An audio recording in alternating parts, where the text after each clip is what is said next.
సరళ ప్రాణాయామం, విస్తృత శశాంకాసనం సాధన చేయటం ద్వారా ఆటలమ్మ లేదా చికెన్ పాక్స్ నివారించబడుతుంది. సరళ ప్రాణాయామం. ఈ ప్రాణాయామం సాధన చేయడానికి ముందుగా పద్మాసనం లేదా సుఖాసనంలో సౌకర్యవంతంగా కూర్చోవాలి.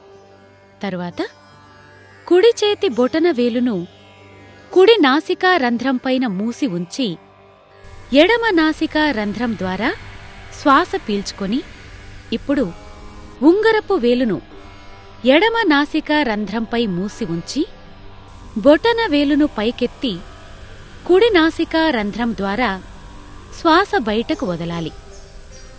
తిరిగి కుడి నాసికా రంధ్రం ద్వారా శ్వాస పీల్చుకొని బొటన వేలితో కుడి ముక్కును మూసి ఉంగరపు వేలును పైకెత్తి ఎడమ నాసికా రంధ్రం ద్వారా శ్వాస బయటకు వదలాలి.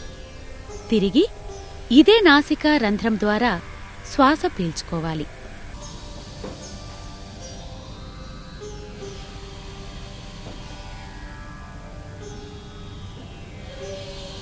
ఇలా ఈ ప్రాణాయామం రోజూ 5 నుండి 8 నిమిషాల పాటు సాధన చేయవచ్చు. రెండవ ప్రక్రియ విస్తృత శశాంకాసనం. ఈ ఆసనం సాధన చేయడానికి ముందుగా మోకాళ్ళు చేతులపై ముందుకు వంగుతూ మోకాళ్లపై నిలబడి చేతులు రెండింటినీ పైకెత్తుతూ ఇరుపక్కలా చాచి ఉంచాలి. తరువాత శరీరాన్ని ముందుకు వంచుతూ శ్వాస బయటకి వదులుతూ నుదురును నేలకు ఆంచాలి. తిరిగి శరీరాన్ని పైకెత్తుతూ మోకాళ్లపై నిలబడి ఉదర పైభాగపు శరీరాన్ని వీలైనంతగా వెనక్కి వంచుతూ శ్వాస పీల్చుకోవాలి. తలను వంచగలిగినంత వెనక్కి వంచి ఉంచాలి.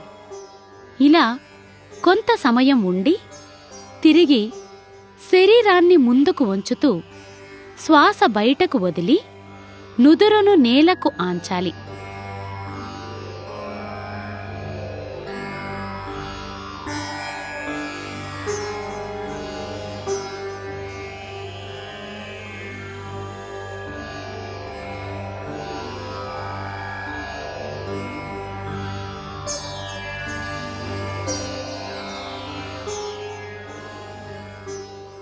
ఇలా ఈ ప్రక్రియ రోజూ 5 నుండి 8 నిమిషాల పాటు సాధన చేయవచ్చు.